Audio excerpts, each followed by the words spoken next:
Good morning. What I'm going to start doing is I'm going to give you a very short introduction, a personal introduction to myself, then a career introduction, and I'm going to take you on a timeline. I just arrived a couple of days ago from Abu Dhabi. I live there. I currently work in New York University, Abu Dhabi, and I am so grateful for this opportunity to be here with you today, sharing my story, sharing some of the things that I have picked up along the way. And I also apologize about my beautiful presentation right here, as you can see. It's transiting and settling down. So a brief introduction to myself. My name is Esraa Bani. I'm a mother of 3 children. I have a 10-year-old, an 8-year-old, and a 3.5-year-old. And yeah. Oh, and my dad, yes. And my dad is right here. Yes. And my aunt is right here. I have a groupie in the back, right there. So, yeah, so I lived, I was born in Sudan. I was born in Soba. I always pass by that hospital to see where I was born. I lived for my toddler years in Wad Madani, where my dad was a professor in Jamiat Al Jazeera at that time. And then we moved to the United States of America. And during that whole journey, for a brief period of time, my dad was an expat in Saudi Arabia. So I lived there for about 8 years, and then we went back to the States. So it's a really globalized experience, a little bit of Sudan and a little bit of, the Middle East, and of course, Washington, D.C., which is a very transient city where, because of the administration changes every 4 years or so on, people are always coming and people are always leaving. Unlike places where you're in one place and you grow up your whole life knowing the same people. So it's a very interesting experience. In terms of career, I did pre-med track and I did clinical laboratory sciences. And when I graduated, I applied to medical school. I got into a program in Georgetown University, and I didn't go to med school. I told my parents I actually wanted to do public health, which, up until now, they think it was really interesting that I chose that instead of med school. But at that time, it was really interesting. It was the year that I actually got married, and I felt like I can suddenly make decisions on following my heart. And I was more interested on in the ground. I never really thrived in indoor environments. So I started moving more towards what aligned better with my personality and what makes me thrive, basically, and happier. So let's start with timelines. There are 3 things that I'm basically going to mention here today. Our topic today is about women leadership. So the first one is about being mindful of doors that open. That's at the beginning of, my career. And then I'm going to speak about learning about who your true partners are. And that's during my work phase. Those are things that I started learning. And the last thing that I'm going to mention is obstacles that naturally come with being female. And this is actually where I am right now in my phase, in my career, and so on and so forth. So noticing opportunities. And this is really a big highlight for me, and it's something that taught me a lot. Back in 2007, I graduated from my master's program. I was really excited. I felt like I could change the world. And I went into Washington, D.C., and I didn't go like how naturally people go by titles. They want to, climb up the ladder. I went to the organization that I felt so closely felt very inspired by their mission. It was called Population Action International. So I went there and I was like, hi, take me. I would like to work on AIDS and women empowerment and all of these things, all of the jargon. I basically threw it in there. They were like, okay, it's great you have a master's degree, but we only have an admin assistant position right now. Would you like to take it? With my master's, I was like, yes. So I started off right outside of my graduate schooling, a step back because of passion. So I sat there and I was like, in 6 months, they will recognize me, and then I would sooner or later become a senior manager here. And I sat organizing my sticky notes in my desk every day, offering help. I basically kept reading like about all of the different things that they were doing. I kept volunteering to do like the fact sheets and the research and all of that, and time went by. There was one particular meeting that I really, really looked forward to, and it was by the USAID, and they had this task force where they come and they discuss basically strategy on what to do about like poverty and women's empowerment issues, gender-based violence and stuff. So I remember that once there was nobody in the office that had time to go to this very important meeting, and they sent me and I was so excited. I went and I took notes, and next I was in charge of actually setting up the meetings. So I would come in and I would like order the catering and all of that, and everybody around me, they're like, Esraa, you're wasting away your education. I was still there, right? Ordering, I'm listening to the meetings, I'm listening to what they have, I'm just like really like taking it all in. Then what happened was that kept happening, and there was a particular person that used to come to these meetings. His name was Bill Ryson. You can look him up. He's I think right now he works in Population Council or something like that. He would come and he would come to these meetings, and I knew all of their names. I knew what everyone was doing. I knew what came out of the meetings. I typed up the notes, but I wasn't really part of that, right? I was on the sidelines. And for anyone who has done this for a year or 2 or 3, you know, the voices start coming in saying, you're wasting your time, you have a graduate degree, your parents brought you to the US to kind of do something out of this, what are you doing, right? But I stayed there until one day, a company, a documentary company came into our office. They were doing a documentary about world population. And they interviewed people at the United Nations and lots of different places, and we were specifically focused on population. And they came in and they said, we would like to interview someone for this, for this documentary. It's going to be large, it's going to be big. So who do you have here? And they were like, oh, we have so-and-so, the CEO, or we have this person. And they were like, guys, let us be a little bit honest. We're looking for an African woman because this movie is about Africa and we kind of don't have any African women. And in that organization, you look and there sits Esraa.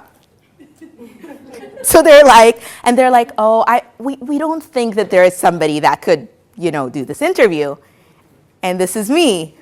They were like, what about her? And they were like, yes, Esraa, right. Well, yeah, you can interview her. And then they were like, make it quick. It's probably a very short, interview or whatever. So I go in there, and it wasn't 5 minutes or 10 minutes. It was like 2 hours because I took in all of the information. You never know when that door opens, right? I could have been sitting and moping about like how my career has all fallen apart and I'm doing nothing and I let everyone down and I'm getting paid less than the receptionist, right? But I was learning. I wasn't just typing notes. I actually was researching on my own, on the side. I was reading everything. I was reading in the metro. I knew a lot about the field. So when we sat, we talked, and they just liked everything that was coming in, and they kept recording and recording. And when we left, they left. They left, and about a year later, the organization was going through financial issues or whatever, and I left myself. And I went into another organization. I worked at APA, the American Psychological Association. in an AIDS program through the NIH. And I was there, new life. I just had my first child and I moved on with my life. Then I get a phone call in my office in my new job. And I pick up the phone and it was like, hello, this is Bill. And I was like, he was like, this is Bill Rice. And I was like, hi. And he was like, did you ever do this like interview and this like documentary? And I was like, yeah. And he was like, you know, I kept watching it and I was really bothered that I didn't know you. I know everybody in the DC field. And I was like, who's this young African woman that I don't know? So he was looking for me and he called my old job and they're like, we don't know. She went to this APA. She went somewhere like, and he looked for me and he said, I am going to fly into DC to come and see you because I need to meet you. So he flies into Washington, DC. I walk into the metro station and I meet him. And he pulls the chair for me and he seats me down and he asks me what I want to drink. This is the same person that I brought in water for, who has never seen me. He's never seen me, right? But he's actually seen me so many times. So when I meet him and he was like, wow, I've never met you and stuff. And I'm like thinking in my head, I'm like, when do I drop this information? And I was like, Bill, actually, you know, we've met so many times. We met so many times. I actually, you know, I got your RSVPs. I'm the one who kind of arranged everything for you and stuff. And he was really shocked. He was really, really shocked at how I was on track to grow in that area. And I moved on to like a different area. Did I at the moment like seize it and start to do something out of that? No, it was just a sign for me. The sign is that this documentary is still out there. It's amazing. It won so many awards. And it was that moment of time. I could have sat and said a couple of things that didn't make sense. They could have cut it out. You know, it's always be ready for when the door opened. And that in and of itself became a guiding way, a guiding thing for me. So now I still follow my heart and I go by passion, not by career line or positioning myself, but I'm always ready. I'm always ready, just learning, and I'm always ready at any time to, for example, come up here and speak. Ready at any time. So this is the first thing. Seize the moment. Notice when the doors are ready. Don't sit and just mope and, you know, do that. Everything has a time.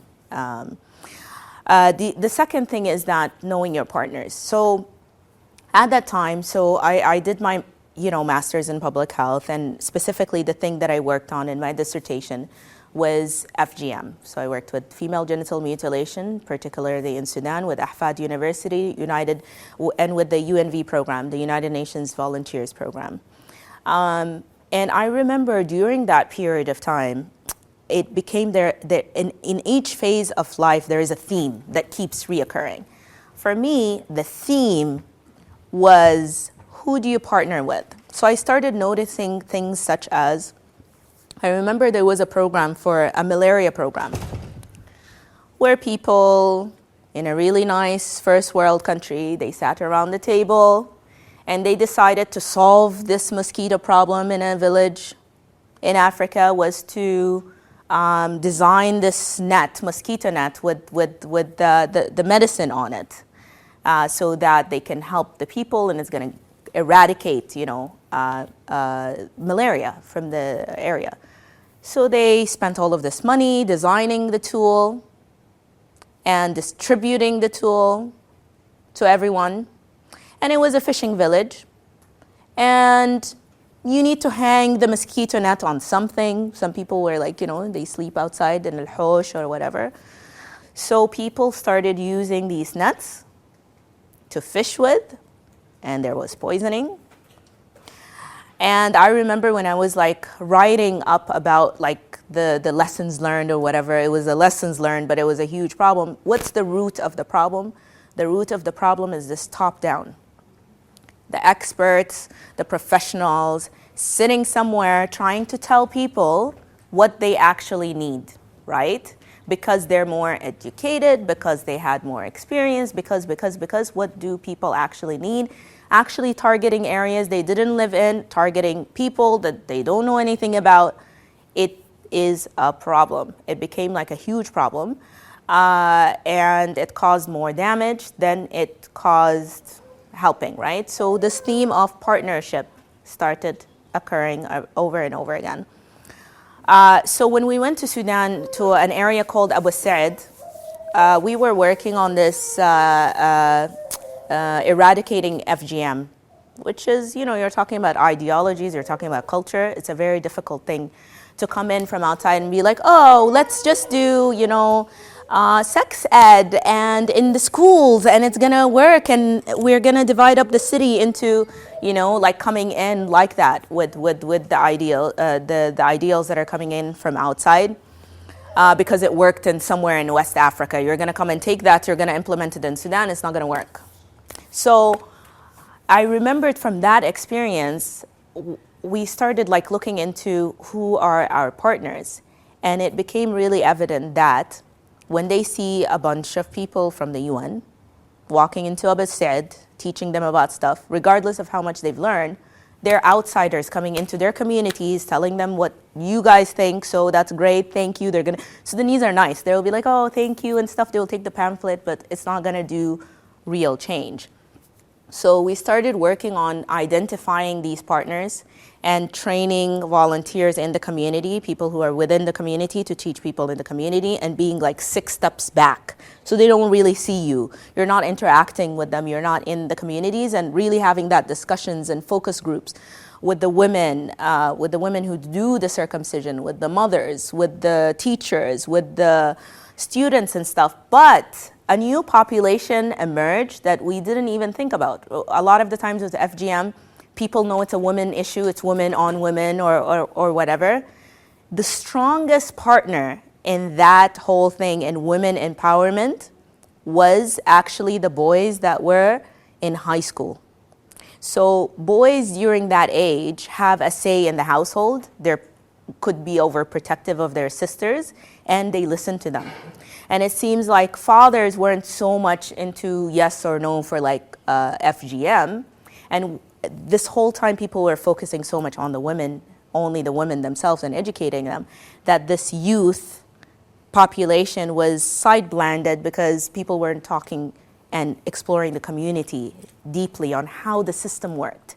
So when you explored how the system worked, we realized that in order for us to eradicate this and help a lot of girls coming up, and we need to work with this population of boys' schools, which was not even in the plan, and it was an extremely successful program. You can find write-ups about it if you write UNV, FGM, and AHFAD. You will see there's reports about it, but it was really genius. It was like taking many, many steps back and trying to find partners and being open to how we've always known it to be, is like a woman thing, and now we have to work with boys, and in order to reach rights for women. So that was, in some communities, it's actually working with the men, with HIV/AIDS and a lot of things, but particularly in Sudan, in Abu Said, it was the boys that are at a particular age group were the ones that helped succeed the program. So really, this whole partnership thing, regardless of where we are in life and how much we've learned and all of this, there is this urge of giving back. Give back wisely. Give back wisely, and be okay with not knowing. And be very aware that when you go into communities that you don't know much about, give it a step back and try to work with them as partners. Don't come top down and giving them knowledge, because things might not really work the way that you think you would, for it to work. So there was the whole theme of being aware of doors opening and being ready for it. The whole theme of really being aware of what you do not know and being aware of how to work with people to help them. Then came the phase in my life where now I'm a mom of 3 children, right? So I myself took a step back. And in women leadership, this is the thing, right? Especially like in Sudan and lots of different communities and stuff, if you look like one of those firecrackers, and then you step back and they see you with all of these children, they'll be like, remember Esraa Bani's daughter? Wallah, she used to, we thought she's going to be senator by now. Look at her. Oh, the children, she's pushing a stroller. Oh, miskina, you know. There comes that part, right? And it's a huge struggle because you're trying to, first of all, understand that they are not going to be young forever, that you're still young. You don't have to do things when you're, you know, there's time for everything. And it's also like working. Also, you might want to work a little bit, consult a little bit from home, do what's comfortable. And each woman has a different capacity. Each one of us has a very different capacity. You need to know your capacity. For me, I knew that my capacity was I had to try not being in the workforce long enough to know that I'm a career woman. I took off 4 years. 4 years I was at home. As they say, بحرق البيض. I can't cook. I don't know how to do anything in the home field. I spent a lot of time with my children and stuff. But then there comes a time where role modeling, or as you can see with a lot of the presentations, is about starting with your family. I have 2 young daughters and they're looking at me, right? So it is extremely important for them to see me for who I am, right? So you hear of stories of children like going through boxes of their parents when they were young, and they pull up a picture and they see their mom playing the piano and they're like, Mom, you play the piano? Oh yeah, I stopped doing that because I was taking care of you. Then who is this person that you're introducing to your child if it's not you, right? So I wanted my children, as a woman leader, to know all of the different things of me. Today I'm happy, today I'm not happy, and I talk to them about it. Today I'm concerned about Sudan, and this is what's happening. They know the names of everyone. They ask me, what is Al-Assam doing today? You know, like they talk to, we're like a unit. They know what I'm passionate about. They know that I struggle with work. They know that I'm mommy's late because I was in a meeting. So they see it and it's normal, it's regular. Like it's just, this is part of life. This is my mother and this is what she likes and this is, you know, part of it. So when I went back to the workforce the second time around, back into the research field again, it was better than the first time when I didn't know. Because when I was working, I was like, I needed to leave. I felt like I needed to leave work because I was not there for my children. When I left work, I was unhappy. So then when I went back, I appreciated it was balanced, finally. Like I appreciated it so much because I was happier. And even though I was tired, there's different, guys, you need to know that there's different types of exhaustions. Different types. You can be exhausted, depleted, or exhausted, energized. For me, when I go to work, and I come back, I'm exhausted, energized. So I'm exhausted, but I've had an outlet. I've done something creative. I've been working on formulas and data, and I'm like trying to figure things out and whatever. When I come back home, I am really happy, like when I meet my children. Whereas when I was home with them all the time, I didn't have an outlet. So was that better for them or not? These are big, you know, questions and decisions that we need to look at and we need to overcome, because I see and I meet a lot of sisters, lots of women out there who are like what they've mentioned, like with the PhDs and careers and all of these different things, and they took a step back and then they didn't have that courage to come back or feel like they can't come back or you can always come back and you can always start from anywhere. There isn't a particular formula to it. You just have to know that that's for you and that's what you would like to do. And also I was just speaking to this mom in the back that I was really inspired by her. This really looked like me when I was with Wafa, and it almost puts tears into my eyes because I remember in the 4 years that I was out, I went to a lecture. I will still remember it, and I still remember where it was. There was a professor that came from Yale University that was talking about early childhood education and early childhood development.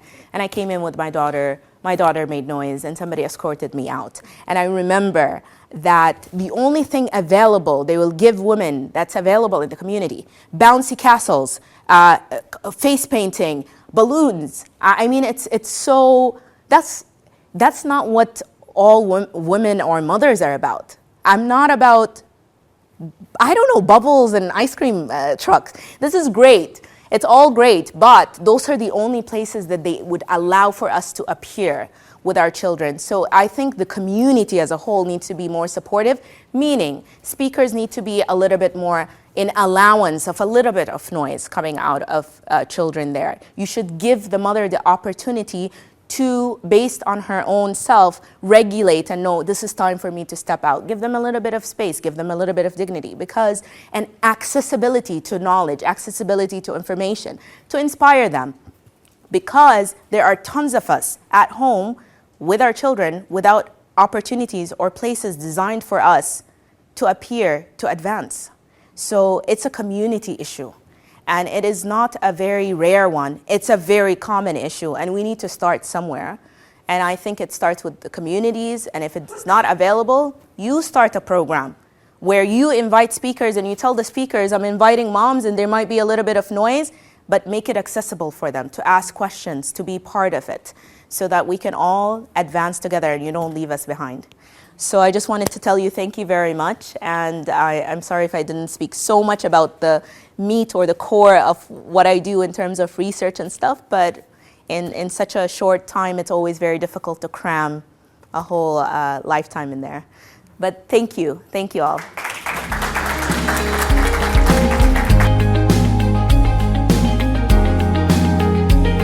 So please remember, if we all help and do a little bit, it will make a big difference.